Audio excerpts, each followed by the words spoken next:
Mabilis na pagsiservisyo, syempre online transaction, paperless transaction, meron na tayo niyan. Usapang pangkabuhayan, dito lamang sa Bantay OCW. Ito po ang boses ng OFW. Makakasama po natin si Ginoong Manny Pascual, ang Pangulo ng GPRS, ang Global Pinoy Remittances and Services. Mr. Pascual, welcome po sa Bantay OCW.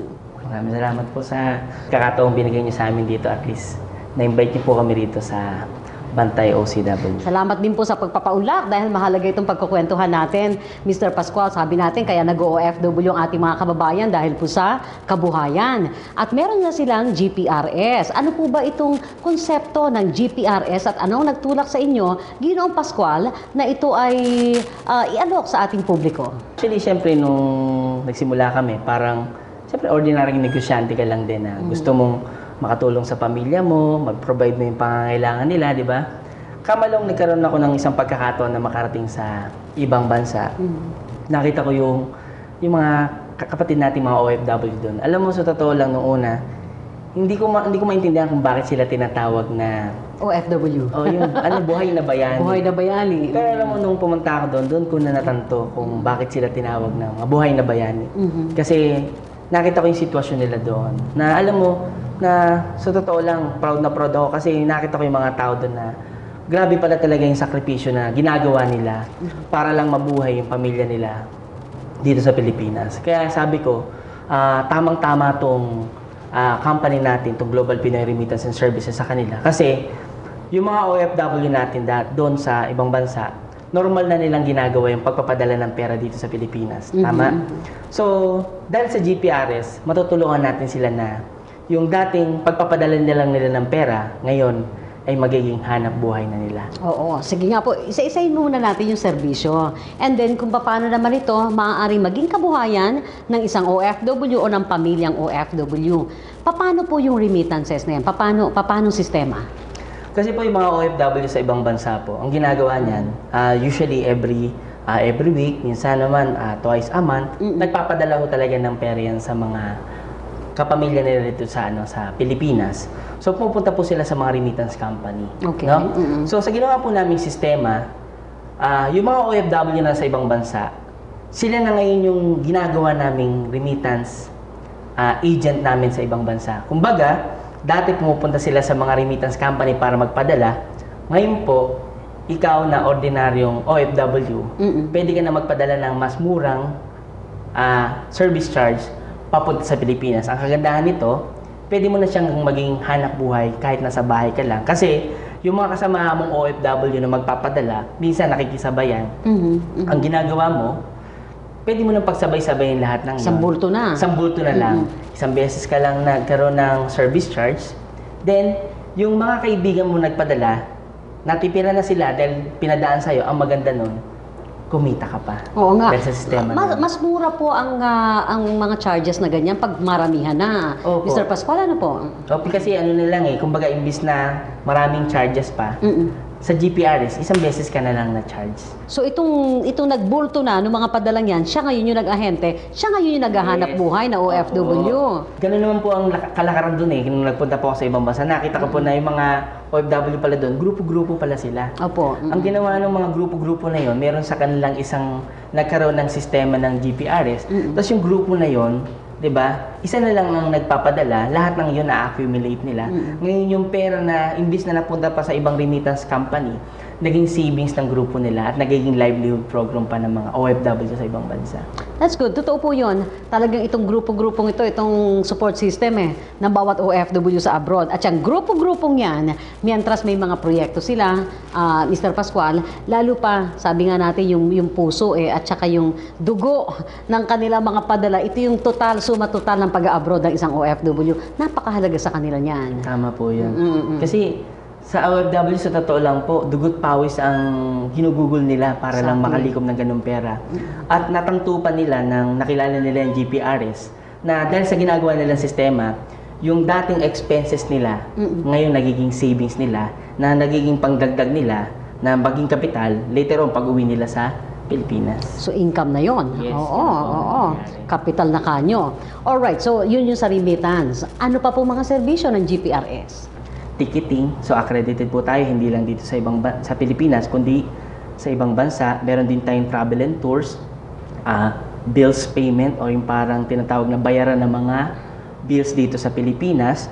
Meron din tayong e-loading, no? Distributor po tayo ng Smart Globe and Sun. Meron din po tayong bagong service po, yung tinatawag naming padala po ng gamit, courier services. Ba, all-in-one na ata itong GPRS, ha? Opo. Kung anong kailangan sa buhay ng OFW, meron ka. Oo, ginagawa po namin, ina-accumulate na namin po lahat para po yung pangangailangan mo, bago mo pahanapin sa iba, ibibigay ko na sa iyo. Nandiyan ka na. Yes oo. po. Nabanggit ninyo yung ticketing. Di ba kasi uso ngayon yung online. Napakaraming hindi makapag-avail nito mga online, yung mga e-tickets na ito. Paano bumili niyan? Meron naman, can afford naman, may mga credit cards, pero nagkakaproblema sa mga system. Bakit bentaha na sa GPRS kami pupunta? Kasi po ang ginawa po namin, since direct naman po kami sa mga airlines, ang ginawa po namin kasi kinonsolidate namin lahat ng airlines na to. Kasi meron po tayong IT company, which is yung Anlitech po. Kinonsolidate namin lahat ng platform na yan into one system. Kaya yung mga tao natin, pag nag-search po sila ng flight, isang search lang nila, lahat po ng airlines sa buong mundo, pwede po nilang makita. Makikita nila yung presyo from lowest to highest. Hindi sila magbubukas ng kung ano-anong website. Isang website lang sa GPRS lang, mapipili nila ang presyong pinakamura. Tapos yun yung bibilihin nila. So talagang, big deal yung makukuha namin doon. Magandang deal na. Opo, kasi yung ginawa po namin, yung income po namin, ginawa namin, yun yung discount mo. Oh, Ganun po yung maliit lang po yung natira sa amin pang maintenance system, pero the rest of our income, yun yung nagiging discount mo. Ganun po siya. So Kaya yung nagiging income po siya ng OFW. income na ng OFWs, ka-share mo na siya. Opo, para naging part, since ginagamit mo to, dati mo lang ginagamit, ginawa po namin, dito na lang gamitin mo.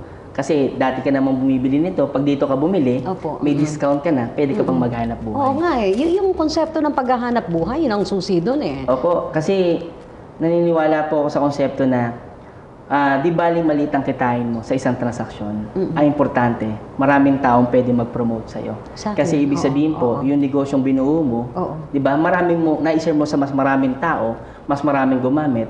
So, maliit lang income mo, pero marami kang natulungang tao. So, may ticketing tayo dyan, remittance, okay na. Yung loading, paano po yun? Gumawa rin kami ng isang platform kasi di ba hiwa-hiwalay talaga yan si Smart, Globe, and Sun, di ba? Ginawa ko namin, nag-create po kami ng unified system naman sa loading na kahit isang phone lang gamit mo, pwede ka mag-load ng 3 telco. Pwede ka mag-load ng Globe, Smart, and Sun, kahit isang cellphone lang gamit mo. So then, ginawa po namin, in-upgrade pa namin siya ng gusto. Nilagyan pa namin po ng web na kung saan, kahit wala ka namang phone, naka-internet ka naman, pwede ka naman mag-load din gamit ang iyong internet. Plus, inad na po namin halos lahat po ng gaming cards Ba, dito sa may buong add-on na, Pilipinas. ha? Opo. Oo. Para hindi lang Globe, Smart, and Sun, pati gaming cards po, nilagyan na namin doon sa system. So, lahat po ito online Online po lahat yung transaction natin. at the comfort ng inyong tahanan. Opo, kumbaga, kaysa lalabas ka pa, Oo. sa bahay mo, may internet ka, may phone ka, you can do all of the transaction of GPRS. Pag sinabi, sir, balikan ko yung remittance eh. I'm sure yung ating mga kababayan sa ibaling dagat, dyan ang tutok eh. Kapag pinadala yan through GPRS, saan ang punta? Sa kanya-kanyang account na nila? Siyempre po, di ba, yung mga tao na hindi pa well-versed about our business, pinapadaan pa rin nila sa mga traditional channel ng mga partner namin. Pero ngayon po, tinuturuan na namin sila na dumiretso na dun sa sistema mismo ni GPRS. Kasi pag sistema ni GPRS, nagpadala yung kapatid mo, kamag-anak mo na sa ibang bansa, automatically, pwede nang diretso yun sa bank account mo, o kaya pwede nang diretso sa ATM mo. Kasi may sarili po kaming ATM. Okay. Na any time of the day, pwede mo siyang withdrawin, pwede mong kunin yung pera kahit anong oras. Gaano kabilis? Pag-click mo po, nandun na po yung nandun na pera. yun. Real time po kami. Real time, oo. So, real time, pag GPRS ang serbisyong ginamit ng ating OFW. Opo, ganun po. Ganun. Maipapangako. Actually, yun po talaga yung ginawa namin konsepto. Kasi pag hindi ka kakaiba, hindi ka makikilala. Tama. Di ba po? So sa ginawa namin sistema, Aha. umugong ho kami, hindi lang ho dito sa Pilipinas, pati ho sa ibang bansa. So totoo lang po, ang dami tumatawag sa amin mga iba't ibang kumpanya ho ngayon na gusto hong kausapin si GPRS. Kaya lang po, mas priority ko pong katay up sa ibang bansa ay mga OFW na po, mga Pilipino na rin na nagsimula na rin doon sa ibang bansa. Yung konsepto ng pagnenegosyo, sir, at least maiwanan natin ng napakahalagang impormasyon mula po sa GPRS. Itong nanonood sa atin, itong ating kabayan na nakatutok, yung kaanak, paano nila ma-avail ang pagnenegosyo niya? Sa pamamagitan ng ano? Actually po, kahit sa internet, makikita po nila na kami. I-type lang nila sa Google, type lang po nila Global Pinoy Remittance. Kami po actually nagna-number 1 dun sa Google. So doon, may mga call center naman po kami na nag-a-assist 24/7. Kung mag-i-inquire po sila, pwede po namin silang i-assist online. Kasi po, marami kaming payment facilities na ginagamit po para makapagsimula sila ng ganitong sistema. Pwede pong credit card, pwedeng debit card, pwedeng PayPal, pwedeng Zoom. Ang dami po kaming services na ginamit para po yung isang tao, kahit nasa bahay siya or nasa ibang bansa, maka-avail siya ng aming sistema. Ito yung serbisyo, na makuha ang serbisyo ng GPRS. Paano kung gusto niya magnegosyo niyan? Ang gusto niya magnegosyo, yun po, kailangan niya pong kausapin yung aming mga account specialist po. May mga... So ito'y bukas na sa franchising? Bukas na po kami. Actually, sa Pilipinas po ngayon, meron na po kami 800 outlets po dito, nationwide. Hoy, congratulations sa 800. Pwede bang yung OFW kahit nasa abroad mag-franchise na? Oo, mas patok na patok po talaga to sa mga OFW. Kasi po, ang common scenario po ng mga OFW, pag uwi sa Pilipinas, malusog na malusog po. Pag uwi rito, nagutom na naman. Kasi po yung pera nila napunta lang sa... That's true. Kaya pabalik-balik na pag-abroad, di po ba? Kaya sa GPRS po, tuturuan natin na yung isang OFW, pagbalik na rito, hindi na siya aalis. Naku, yun ang pinakamaganda. Kasi po, may negosyo ng patok ngayon na talagang nakatuon ang atensyon namin sa mga Pilipino na umuwi dito sa Pilipinas. Sa susunod nating episode, Mr. Pascual, ang ating pag-uusapan, paano nga ba ang pagnenegosyo sa GPRS at lalo pa yung mga nagpaplano na nating mga kababayang mag-for good dito sa Pilipinas, posible nga ba?